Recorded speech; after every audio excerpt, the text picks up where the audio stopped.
Well, it is September 2nd. I guess that is Labor Day, or I'm sorry. Yeah, Labor Day.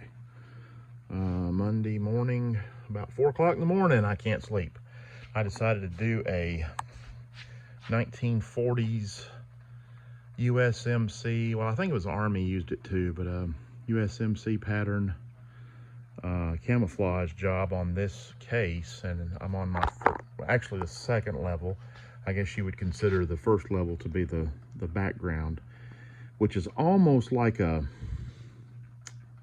honestly, this is probably a little bit more green and a little bit less yellow than it should be, but it's pretty close. And then you'll have these more olive drab looking color leaf shape things here.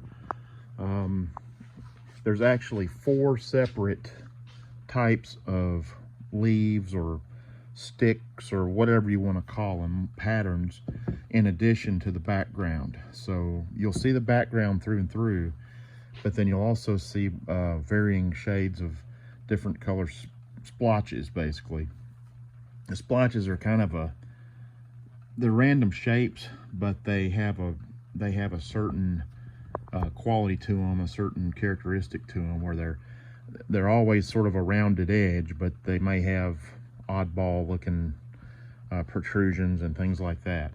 And pretty much all of the patterns are all of the colors are like that. And so I think what we have coming up is a more of a green, and I'm not sure if I've even got that here. I'm going to have to look and see. It's more of a green like this color here, more of a like a hunter green or a just a much greener green, less of a brownish green and more of a deep green, forest green, whatever you want to call it. And then you'll have a light brownish, almost an orangey brownish looking color type of splotch. And then you'll have a almost like a dark brown type of splotch. And I don't have anything in here that really looks like that really has that pattern to it.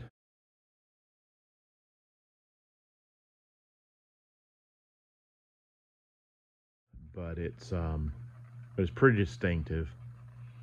And I'll do some periodic, every time I do one, I'll do an extra little bit. I'm about to go on the other side of this case, flip it over and do the same thing on the other side. But it's basically it's a background, and then it's 4 stages of splotches basically. So and the splotches are similar in size. Some are a little more distinctive than others. Each color has certain characteristics, and some of them sort of almost look like they're it's hard to tell which is on the bottom, which is on the top, because sometimes you'll see one cover the other sort of. And anyway, I just decided to start like this and then just sort of start filling in around and over the top of some of these, and just depending on what I see in the pattern. I've just got something pulled up on the internet, and I looked at several, and they're all pretty similar, but you have to key in specifically that era of World War II era, because it changed over time. There was 3 or 4 changes from the time they started using a camouflage pattern. This is going to be the old school. This is going to be like Iwo Jima, mostly the Pacific, the USMC pattern. And like I said, I think the Army may have used it also, but anyway, it was very different from that used in Vietnam. And there were different, like as in Vietnam, there were reversible patterns. So you had more of a brownish one, and then this is going to be the more greenish one. So anyway, that's what I've got going so far. I'll do another one shortly. Okay, so it's Labor Day. It's about 5:37 in the evening, give or take a minute. And I slept in this morning pretty late because I was up this morning about 4 or 5 o'clock, couldn't sleep, and then all of a sudden I'd crash. And I guess I slept for about 6 hours this morning. And 5 or 6. And anyway, so this afternoon I've been piddling around with this paint a little bit more, and I'm 3 colors into the 4 color, really it's a 5 color scheme if you count the background. But I'm 3 colors in. I've got the splotches. It's just a 4 colors of splotches in a background. Basically, I've got both sides done, and then there will be one more color, and it'll probably be this one or this one. I've got several of these that I've done over the years, just different shades of olive drab and sort of a browns and olive drabs and grays and things of that nature. I'll probably be looking at this one here to do the last color. Once that's in, we'll have that full-blown U.S. Marine color scheme on the camouflage. I think there's a name for that, a proper name for it. I'll have to look it up. I know that they changed it. I believe they may have changed it for Vietnam.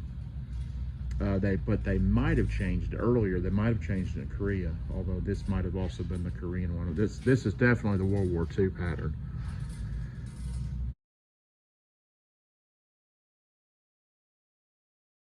So I'm going to let that dry a little bit more, and then I'm going to bust out the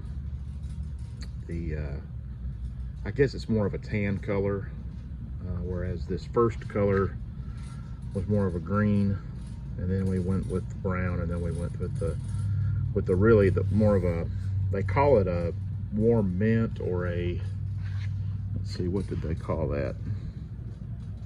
Deep mint, rather. Deep mint. So it was kind of a loud green, which kind of differentiated it from the later, more muted greens. I think this was a louder green, a louder brown in this color. And I'm getting it as close as I can. It's not going to be, 1,000% exact, but it's going to be pretty darn close. It's going to represent it pretty well, I think, when I'm finished. So anyway, this pattern also had quite a bit of the background that showed. Large pieces in between, that went and made sort of winded its way through these things. So there will be open spots and a few closed spots, but for the most part there'll be a lot of open space too. So that was just the nature of it. But anyhow, that's what we have so far. I'll do another one shortly.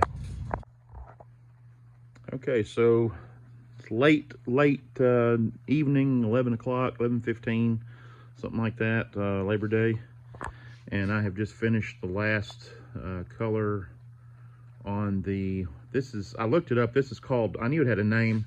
It's called Frogskin Camo, and this is my best interpretation of it, I guess you'd say. You could vary the colors a little bit, maybe, and get them a little bit closer to what was considered proper. But the fact is, when it comes to these camouflages, I don't think even the official historians agreed, because there were different manufacturers. I'm basically going off of what I see on some fabric, on a shirt, or a blouse, I guess you would call it if it was a German uniform. The pattern is as close as I could sort of get with a real just random shapes that sort of bleed over onto one another and go under and over each other and all that. And there's always, I say always, not always, but there's usually a little bit of a line between the from the background between all of the pieces. It's just like a little, I don't know. But even on the fabric that I've seen, it's not always that's not always the case either. So it's possible they can run up against each other sometimes completely. And one thing I could probably do is to go back and fill in and make that a little darker, but I don't think I'm going to in this case. I think what I'm actually going to do is I'm going to go back over it with a sander and sort of smooth it all out and just give it more of an aged appearance. And that's probably, and that should mute it to some degree also. It's a little bit loud right now, I think, but it's both sides. I don't have the feet on this case yet. So there's your top right there. So the other thing I considered was there were two shades of olive drab that I primarily used on these cases when I was just doing the outer parts of them. This olive drab was what I would consider a post-World War II olive drab. It's more green and less brown. It's almost got I hate to say it, I hate to say the word because someone will say, oh no, it's not. It's almost got a blue or a gray quality to it in some lights. But prior to World War II and leading into World War II, there was another olive drab, and it was it had more of a brown. As you can see, now you can see the gray, because this had more of a brownish tinge to it. When you put that up beside, you know, something that is brown, like these pads here, you know, you can kind of see that's more of a brownish olive drab versus that one. And really, I don't know that wouldn't be more correct for the outside than that would be, except for the fact that honestly that olive drab was used late in the war too. So I don't know. It just really was a toss-up. But anyway, I think what would look good in this case is probably a 1903 A3 Marine. I think this is pretty well known as a Marine pattern, even though the Army, I think, used it also. I'm still researching it a little bit. I read a whole lot about that a while back, and I've forgotten most of what I read, honestly, so I'm gonna have to brush up on it. But anyway, Frogskin, and there it is. That's what it's gonna be, it looks like, unless someone paints over it, which that could happen. It's happened before. So there it is.